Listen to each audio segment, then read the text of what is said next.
Newsday continues here on One News Now. I'm Sean Yao. The COMELEC sees no election offense being committed by F2 Logistics' supposed mishandling of election paraphernalia, which ended up in a vacant lot in Cavite. COMELEC acting spokesman Rex Laudianco said the property where the paraphernalia was discovered belongs to F2 Logistics. The COMELEC also clarified that no official ballots were discarded in that incident. Despite these findings, the poll body is still weighing whether this will affect future contracts with F2. They're time-bound to deliver the VCMs to Santa Rosa. So ang nangyari po, they left yung pong items na yan doon sa kanilang open garage and delivered the VCMs to Santa Rosa. And thereafter, they recovered it po and taken to the F2 warehouse. Wala pong nakita ang Packing and Shipping Committee na violation that would result into an election offense or any other investigation. On another matter, the COMELEC says that dissenters can still challenge the approval of Rowena Guanzon as a substitute nominee for P3 PWD party list. COMELEC acting spokesperson Rex Laudianco said a petition to disqualify Guanzon can be filed before she begins her term as party list representative on June 30. National Youth Commission Undersecretary Ronald Cardema earlier questioned the COMELEC's move, allowing the substitution of nominees months after the deadline. Since they have not yet assumed office, the petition for disqualification, if any, will be filed sa COMELEC po.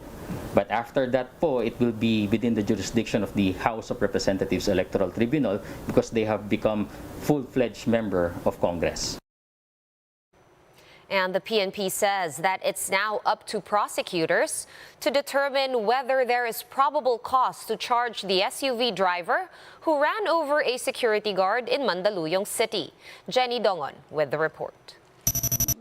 I cannot remember. That's what Jose Antonio San Vicente, the driver of the SUV who figured in the viral hit-and-run incident in Mandaluyong, said as he surrendered himself in Camp Crame. Days after being a no-show, he faced the media together with his parents and lawyer.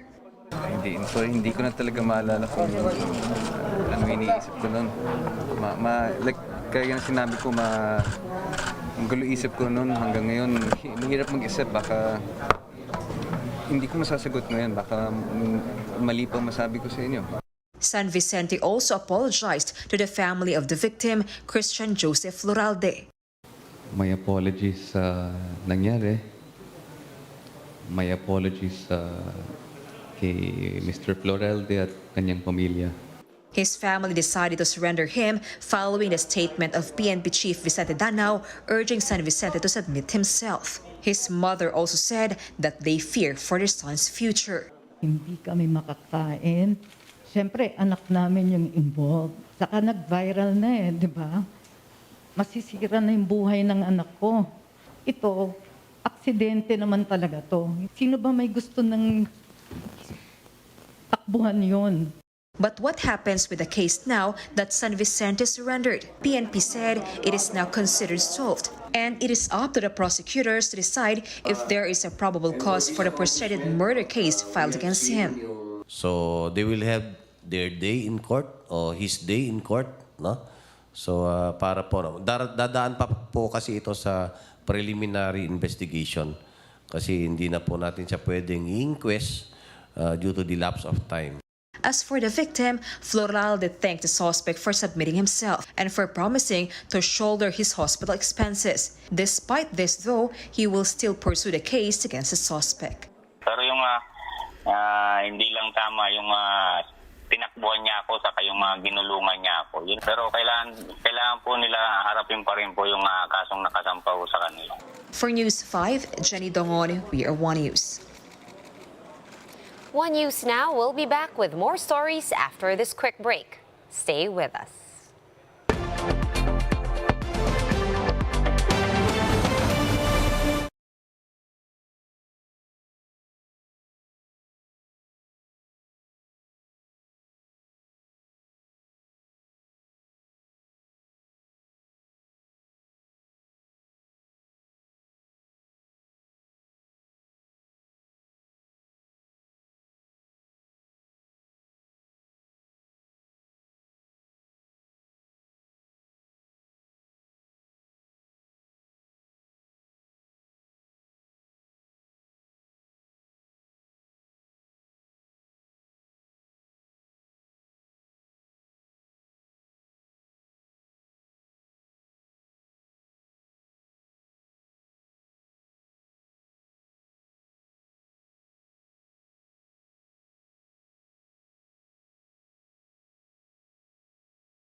You're still watching One News Now. I'm Sean Yao. For those who want to pass on expensive airfare, a bus route to Davao City is now available from the Parañaque Integrated Terminal Exchange. Gerard de la Peña with the story.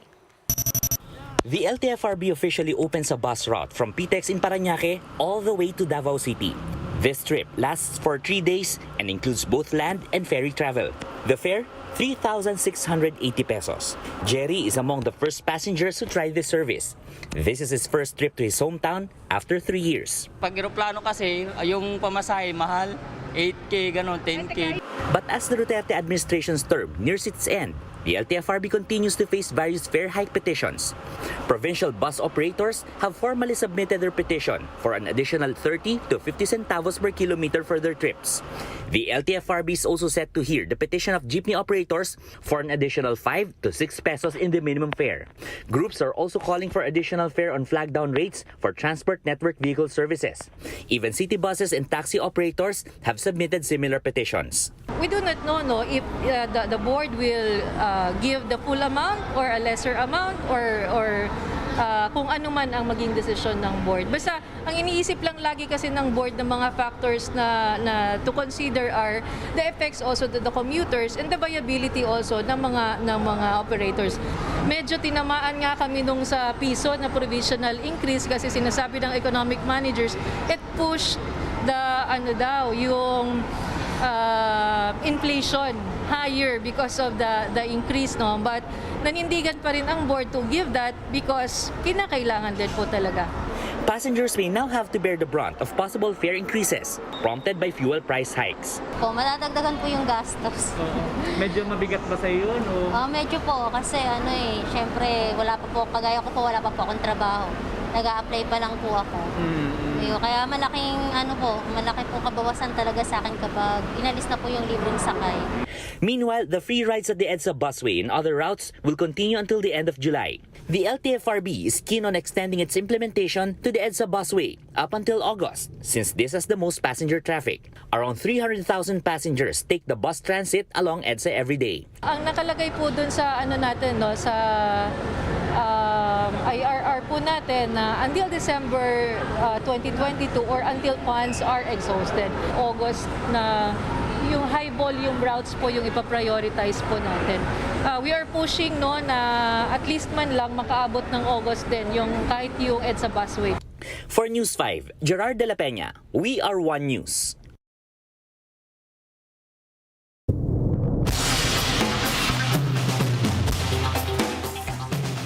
Let's check in on some of the latest stories from around the world.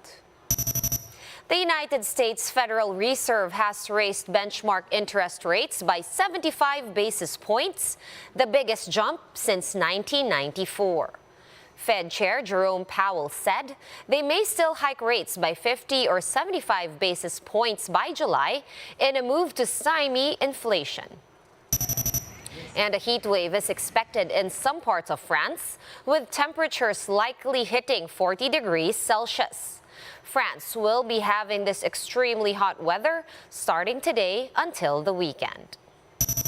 And Israel and Egypt are targeting to boost natural gas exports to Europe as the bloc begins replacing Russian oil imports. The landmark tripartite deal will allow EU member states to lessen their dependence on oil supply from Russia amid its invasion of the Ukraine. For more updates, visit News 5, The Philippine Star, and Business World online. Visit our website, onenews.ph, for more in-depth analysis. You can also catch One News on Signal Play. Register for a free account at www.signalplay.com and stream One News live anytime, anywhere.